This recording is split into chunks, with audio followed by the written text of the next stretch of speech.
enterprise development, Vusi Thembekwayo has been a catalyst for change in businesses across the globe through expertise in strategy, leadership, and organizational culture to organizations such as Metcash. Please join me with a warm applause as we welcome Vusi Thembekwayo.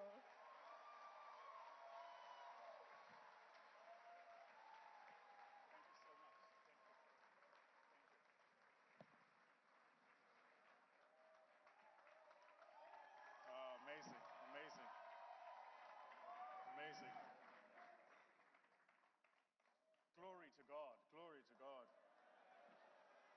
glory to God. And to the Vusi Nation, let me say hello, family.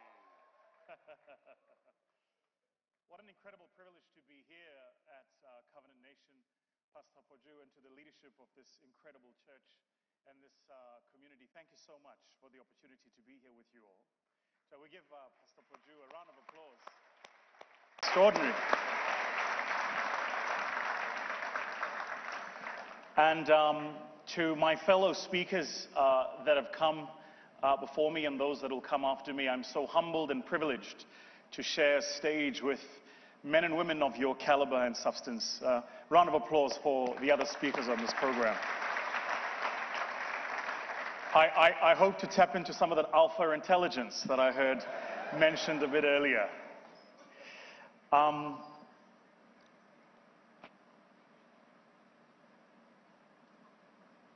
Help me.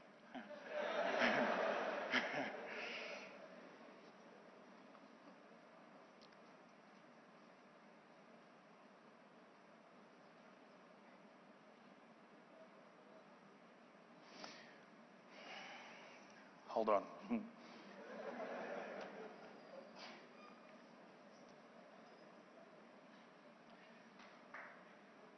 Yeah, do that. Do that. That's going to help. That's going to help. It's going to help.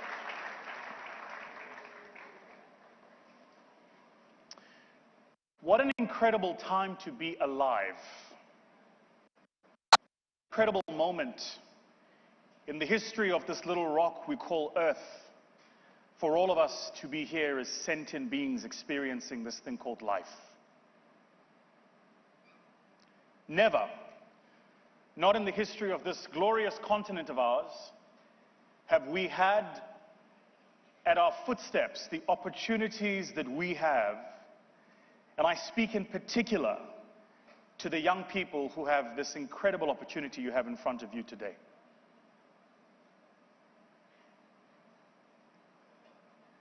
When you consider what it's taken for this moment to come to be, when you consider what it's taken for these opportunities we have in front of us to be presented before us, you can't help but bask in the incredible glory of this opportunity. And if I'm sounding cryptic, I will double-click in a minute.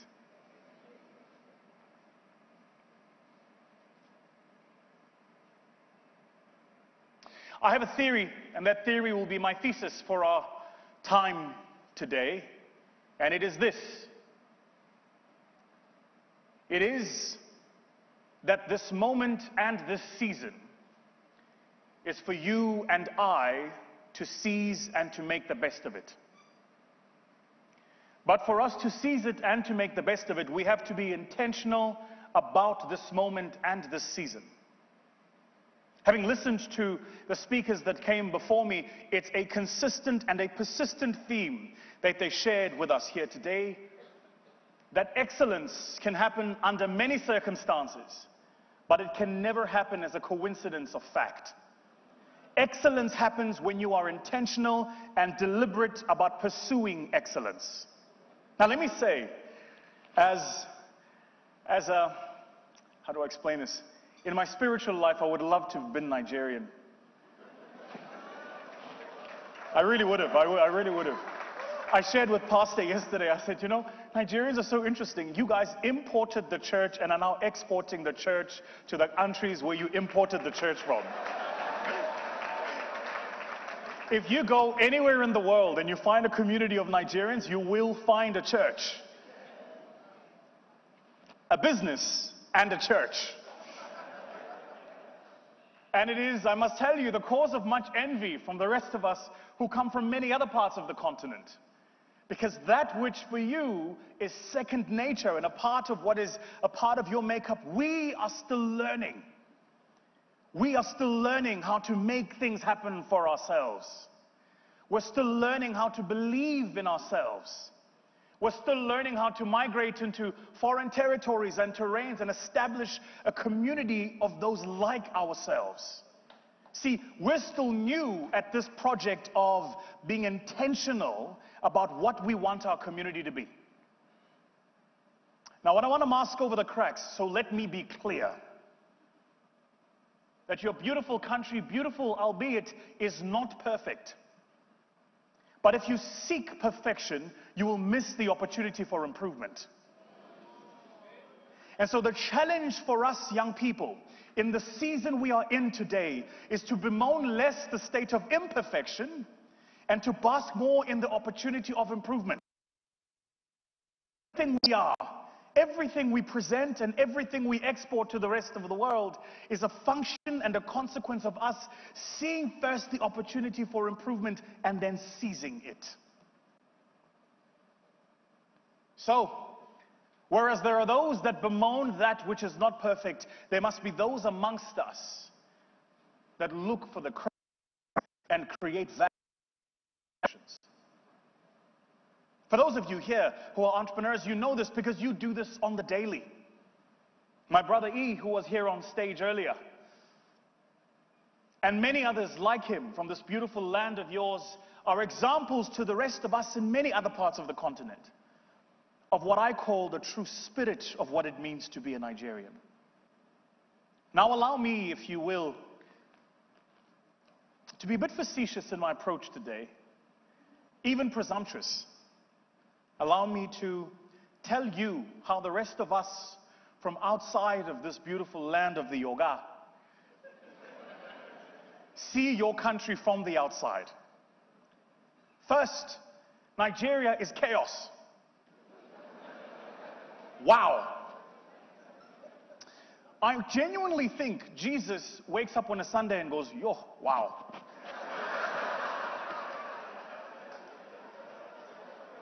They're still doing it. It's chaos. Absolute chaos. And so, where do you find value? Is you find value in spaces where there is chaos.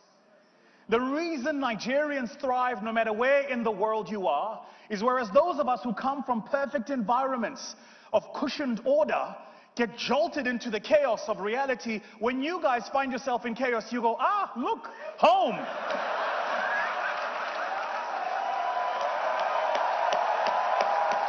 Woo!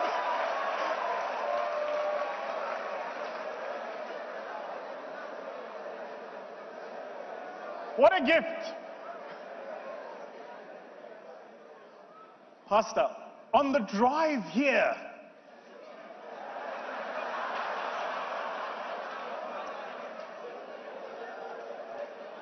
my calf muscles pulled a sprain because I kept clinching so many times, my buttocks together, as we were migrating through the traffic. Now, in the country I come from, we have these things on the road called lanes.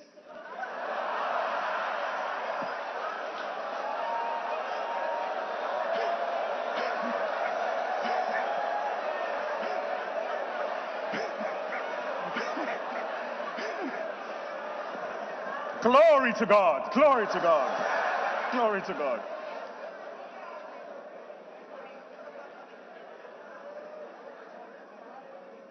It's a crazy idea, this thing called the lane, but basically the simple theory behind it is this: that you take a single block of black tar and you draw upon this block white lines, and that these lines should serve as demarcations of how we behave on the road. There are some rules to go with these lines. The one rule is that if the line is solid, you may not switch from the one end of the line to the other. Nigerians didn't get the memo.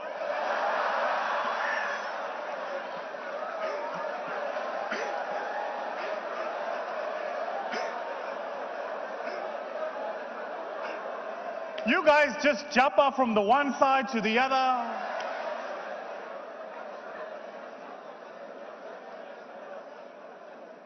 There is another rule, that if there is a section of this tar that has got yellow markings in it, the yellow markings designate an island.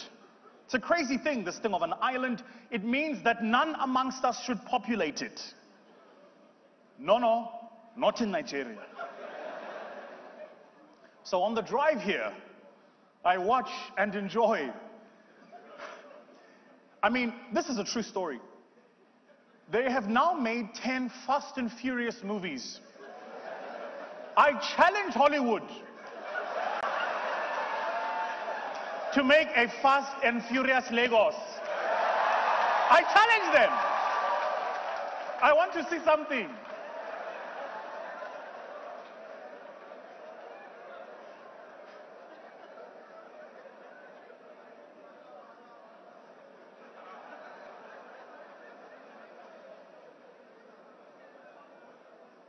Yeah.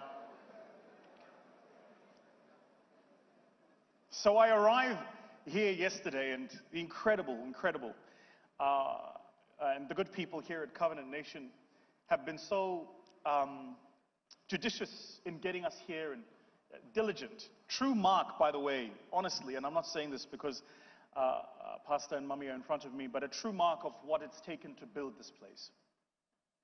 I shared last night over dinner that anybody who looks at platform and what this platform has become, anybody who looks at what Covenant Nation has become, and looks in particular over the growth trajectory of the past 36 months, will miss the 20-year foundation it took to make the 26 months manifest. And so a lot of us, I think in particular young people, miss the lesson about being instrumental, judicious, and diligent in how you sow your seeds in the season of sowing. So that when the season to reap comes, this is important, it finds you in equal measure, not only in your talent, but also in your character. There are some of us who miss the fruits of our labor, not because you didn't have the talent to labor, but because you didn't have the character to protect the fruits. And so required of us then is not only the intelligence and the understanding of the opportunities, but also the character of what it takes for preservation. I said this to my own son, my oldest son, who's 12 years old. I said to him, you must understand that in building dynasties, there is a different requirements of each and every single emperor. There is the emperor whose role it is to establish the dynasty in the first place. This is the age of accumulation. And accumulation requires a different kind of intonation. It requires a different kind of proclivity, a different kind of attitude, a different kind of character. When you're in the accumulatory stage of your stage, your life, your career, your business, your mental space, that means your character needs to be that of an insatiable appetite. Constantly going to new spaces and new terrains, learning new languages, advancing into new markets, taking courageous risks where others think you should not. That's the role of the emperor in the stage of accumulation. There are some of you in this room who are in your stage of accumulation. The wisdom of the ages is to recognize when there is a shifting of the order. When it changes from accumulation to preservation. When it's no longer about what do we acquire, but what do we protect? And how do we build the necessary instruments to preserve that we have accumulated?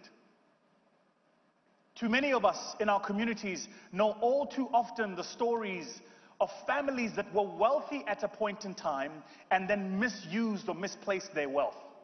It is perhaps the one thing that will keep up any parent who's raising children in the sophistry and comfort of wealth is, will they have the character to preserve that which I have accumulated?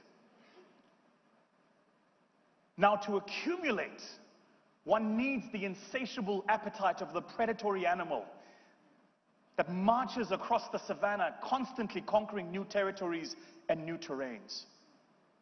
But to preserve, it's a different character. Subtle, more judicious. Smart and intelligent in how it takes risks. And both of these, necessary, but are different in how we build and how we scale. So yesterday, when I arrived at the airport, one of my favorite things about coming to Nigeria, there's a video of mine that went viral and trended on social media. And by the way, let me just say, because I've never said it publicly before, to each and every single one of you, my brothers and sisters, who has shown me support, thank you. I really appreciate it. You owe me nothing. I get the most incredible amount of love and support from my brothers and sisters here in Nigeria. And I want to say thank you. Take the moment to say thank you.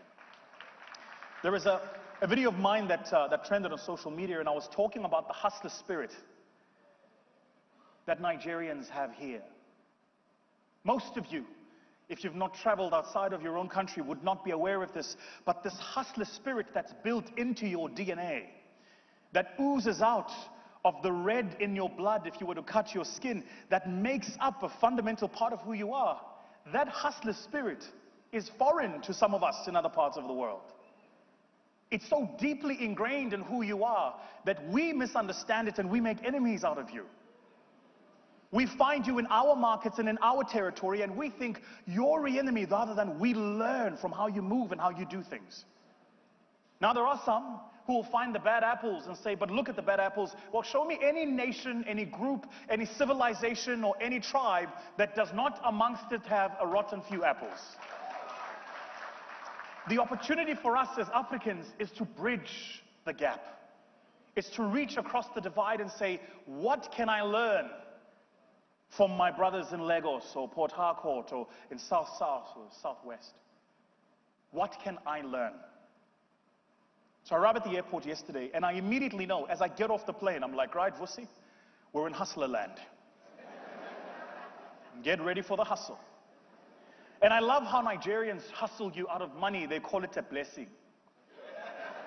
You have no blessing for me, oh. And so as we make our way through the airport, every person I meet asks for the blessing. Now, the first time I came here, I blessed everybody. Because I didn't know you can say no.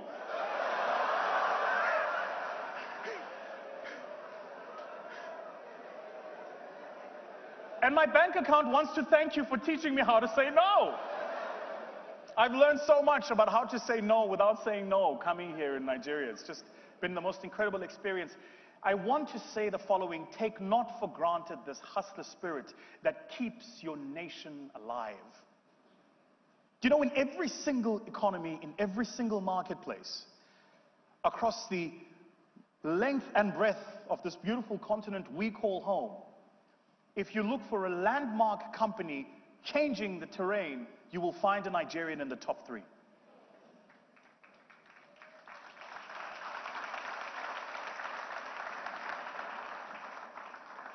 So there is a lot for us to learn then from each other.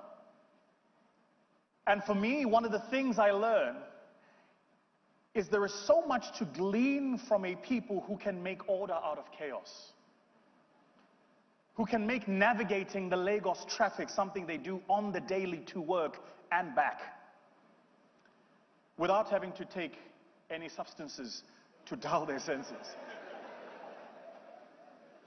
This is I say it in jest, but it's an incredible trait. It is an incredible trait. It's the reason why, whether you are in downtown Joburg or in downtown Tokyo, you will find a Nigerian making a life for themselves. Making a life for themselves. So I came to say the following here today. I came to say thank you from one African to another. Thank you for teaching us what is possible when people are intentional about what they want to do and build. Thank you. I came to say thank you for never losing hope and faith in where this beautiful country of yours is going. Because even though there are some macro challenges, and macro challenges there are, make no doubt, at underlying each of those macro challenges is huge potential upside and opportunity. So thank you. But what of the future then? And to arc back to the theme of why we are gathered here today, if we are to cast our imaginations into the future and to read forward how we must innovate into that future, then how must we be? And more importantly, who must we be? Perhaps there is an unlearning that must take place for a new learning to emerge. Perhaps we need to leave behind some of the things we have made ourselves and learn anew the people we must become in the global context. Who and what must we be? How must we show up? I thought long and hard about the theme that had gathered us here today and wondered if I should take the academic approach to how we break down this conversation of innovation and the future. But the fact of the matter is, there is ample knowledge and information that you can find online at your own time that talks a bit about the innovation and the future and where the world is going. Here is what I think is our single most important trait. Here is what I think is the single most important characteristic that we have as Africans to which we must double click that's going to position us for the future. It's not something they teach in business schools. You can't learn it in the boardroom, and there is no course on how to acquire more of this trait and this characteristic. It's something that is a function of your exposure, your education, your training at home, and your faith. It's one word that has been the summation of what it has meant to be an African living in this continent of ours over the past 300 years. It's the one word that has captured both yours and my ancestors, regardless of what deprivation we suffered in the past, whether it was colonization for you or apartheid for us. It is the one thing that has been the glue between the Zulus and the Igbos. The one thing that has been the glue between the people of the Kikuyu and the Basotho. That no matter where in the continent we find ourselves, it is the single substantive fact that makes this one word a unison description of who we are. When we say, I am an African, that it means the same thing for me as it does for you, even if we don't understand each other's languages. And that word is hope. Hope. It's the hope that's brought us to this moment. The hope that made you wake up today. The hope that has you sitting in that chair knowing that the information and knowledge that you're acquiring is equipping you for the future you hope to build. It's the hope that your parents had for you when they reared you up into the world and brought you into being an adult who would contribute to society. It's the hope of a religious leader who thinks of his mission beyond simply spreading the word to spreading a way of life. It's the hope of a nation that says, it doesn't matter what the political status quo is, we will rise. It's the hope of a generation that says, beyond the things we suffer today, we want a better future. Hope. It's the one trait we must never, ever lose. Take all of the knowledge you've heard here today, all the incredible learning that's come out from the speakers aforementioned and the speakers who will come after this. Knowledge without hope is like laying a seed on a ground of weeds. It births nothing. It results in nothing. And so the question I have for all of you here gathered today is, what is your hope for the future? And what are you willing to do to make it manifest and make it real? What is your hope for the future? My hope is this, and I'm cognizant of my time. First, that our generation will be a generation that can be marked by these two words, honesty and integrity. That our generation will be a generation that is referenced by the rest of the world, and the generations that follow us as they that showed us that we could be a people of honesty and integrity. Second, is that our generation will be a generation that emphasizes fairness and justice.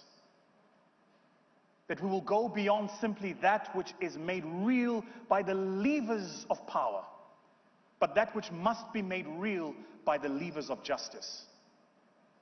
And recognize that those two things are not always the same. And third, that our generation will be a generation of service and generosity. A generation that extends itself beyond itself and reaches out across the divide.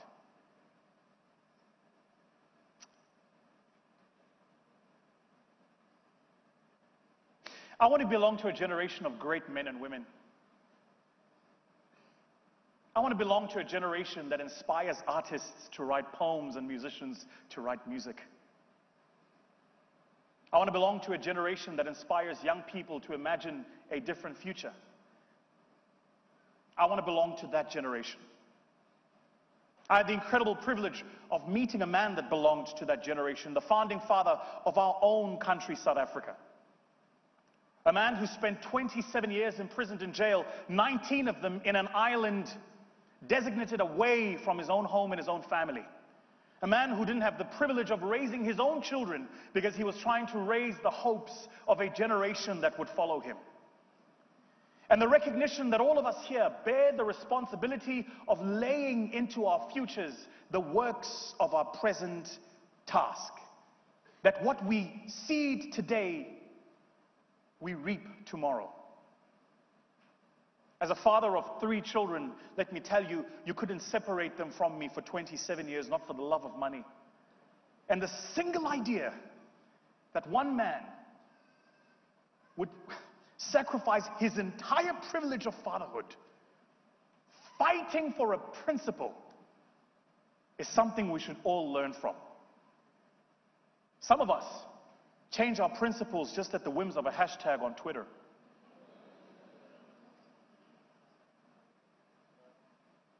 Are you willing to stand behind your principles? This is the age of men and women of principles.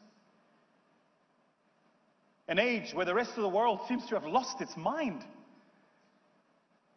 Taking 13-year-old infantile boys, dressing them up in drag and putting them to perform in front of old men who are attracted to children and refer to themselves as those attracted to minor persons. There's a word for that. It's called pedophilia. The rest of the world seems to have lost its mind. And that when men and women of principles used to speak up against these things, those who now live in vice want to convince us that vice is virtue, that wrong is right, and that if you dare speak on the principles of right and wrong, you are against progress. Well, let me tell you, if being a traditionalist and protecting the value of family and society and nation building and goodness and what's right makes me regressive, then call me regressive all you want.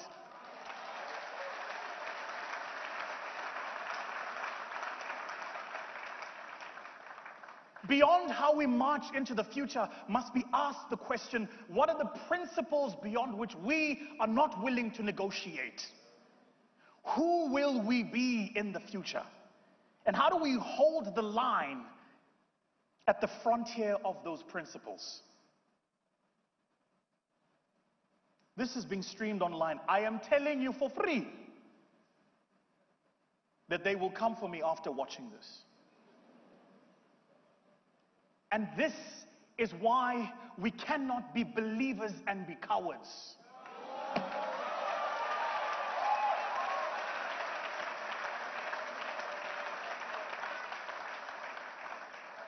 This is why we cannot live by the blood of the covenant and be apologists for what's right.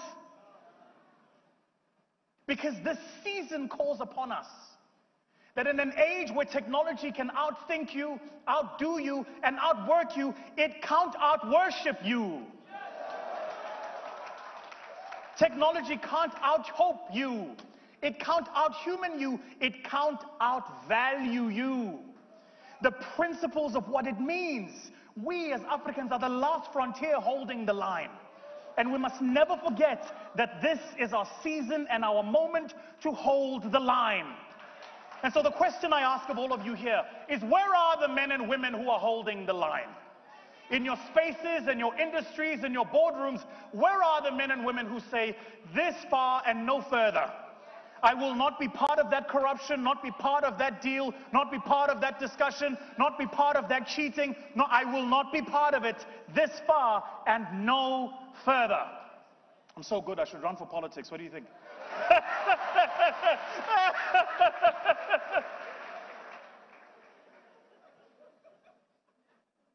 We must not lose principle. We must not lose hope. We must not lose faith.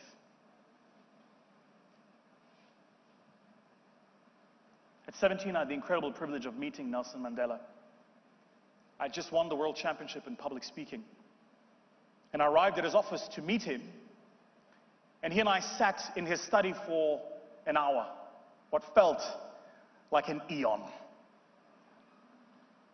And my mother, in preparing me for the meeting with Madiba, said to me, look smart, sound intelligent, don't embarrass me.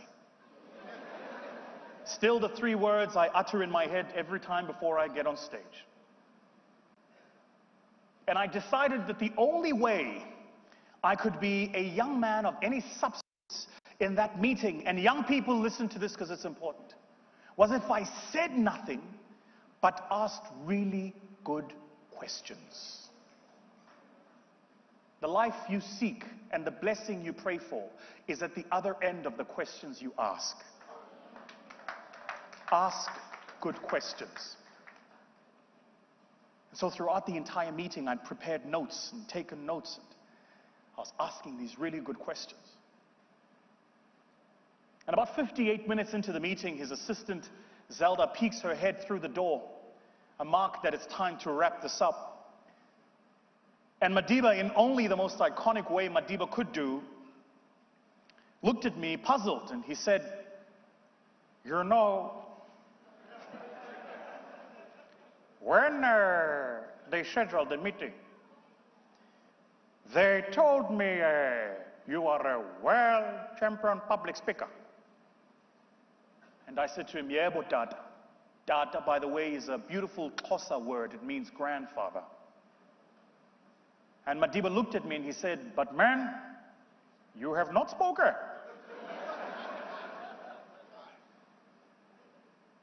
He then looked at me and he said, have you any final questions? The question I asked him is the one I will ask of you. And the answer he gave me is the wisdom I hope for all of you here. I asked of him, I said, Dada, what is your hope for the future of South Africa? And I want to take some poetic license and say, what is hope for the future of this continent? And Madiba looked at me and he said, we need a little bit of faith. I asked him, what is faith? He said, faith is the ability to believe in the impossible. It is the ability to see the invisible, and the ability to trust in the unknown. Now I know that you cannot see what's at the other end of this chasm, that you are not known of what's happening on the other side, but I promise you here today, as sure as my name is Vusi Thembekwayo, I am 6'2" Zulu and good looking, I guarantee you this, that the mark of what it's meant to be an African is we are a people of faith and hope. And that what I pray for you, your nation, for this church, and for our entire generation is that we will live by principle, we will live in hope, and we will be people of faith. I'm so humbled that you have invited me here. Thank you so much. Thank you.